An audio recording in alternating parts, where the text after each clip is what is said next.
नमस्कार, स्वागत है आपका उत्तराखंड खबरनामा न्यूज में। धर्मनगरी हरिद्वार के कनखल स्थित हरे राम आश्रम में साधु संतों की समस्या के समाधान के लिए आयोजित की गई बैठक राजनीति का अखाड़ा बनकर रह गई। हरे राम आश्रम में आयोजित इस बैठक में भाजपा के शहरी विकास मंत्री मदन कौशिक और कांग्रेस के पूर्व पालिका अध्यक्ष और संत सतपाल ब्रह्मचारी के बीच तीखी नोकझोंक हो गई। दोनों ही नेताओं ने एक दूसरे की पार्टी पर हरिद्वार में विकास विरोधी होने का आरोप तक लगा दिया।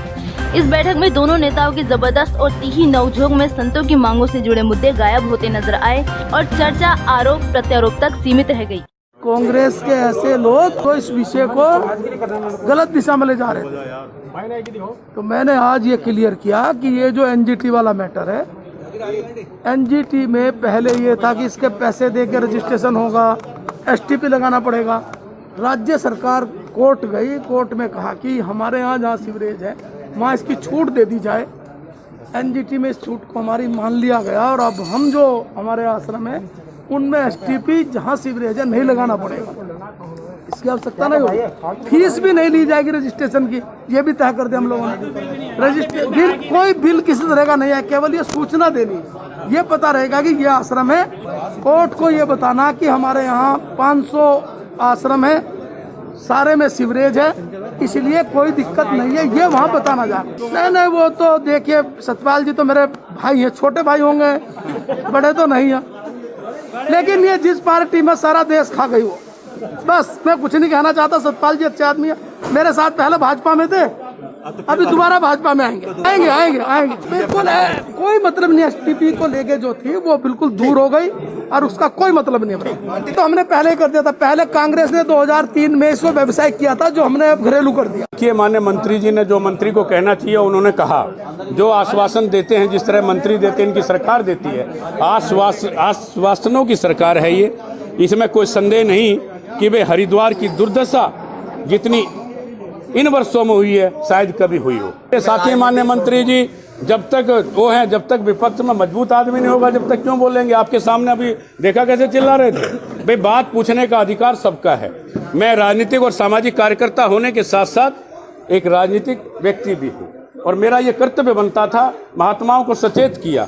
एनजीटी के रोज की रोज नोटिस आ रहे थे, तो एक नोटिस सरकार से कहते हुए इसको खत्म करिए तो खत्म हो सकता था। अब बिजली के बिल हैं, जब मेरे जैसा व्यक्ति नहीं दे सकता, छोटी धार्मिक संस्था का व्यक्ति, छोटा गरीब आदमी कैसे बिजली का बिल वहन करेगा? लेकिन ये हमारा आज रोज था।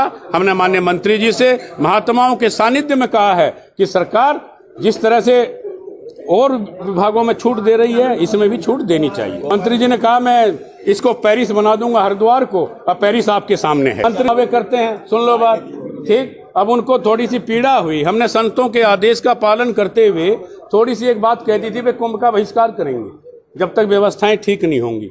माननीय मंत्री जी और सरकार जाग गई। अब देखो कितना टाइम लगता है। मंत्री जी ने हमें आश्वस्त किया कि हम जल्दी से जल्दी ये व्यवस्थाएं लागू करेंगे। एनजीटी का जो ये नोटिस आ रहा है ये आगे नहीं आएगा। बिल्कुल खोखले हैं। सतपाल ब्रह्मचारी ये कहता है कि जितने मंत्री जी ने दावे किए हैं, मुझे नहीं लगता ये पूरे होंगे। बैठक का निर्णय निकला, हमारे शहरी विकास मंत्री श्री मदन कौशिक जी ने सभी पूज्य संतों को आश्वस्त किया कि जो नोटिस आया है वो उस पर किसी प्रकार का टैक्स नहीं दिया जाएगा, कोई फीस नहीं दी जाएगी। और ये हम सब के लिए स्वार्थ की बात है कि सरकार ने ये हमारी जो मांग थी वो मानी।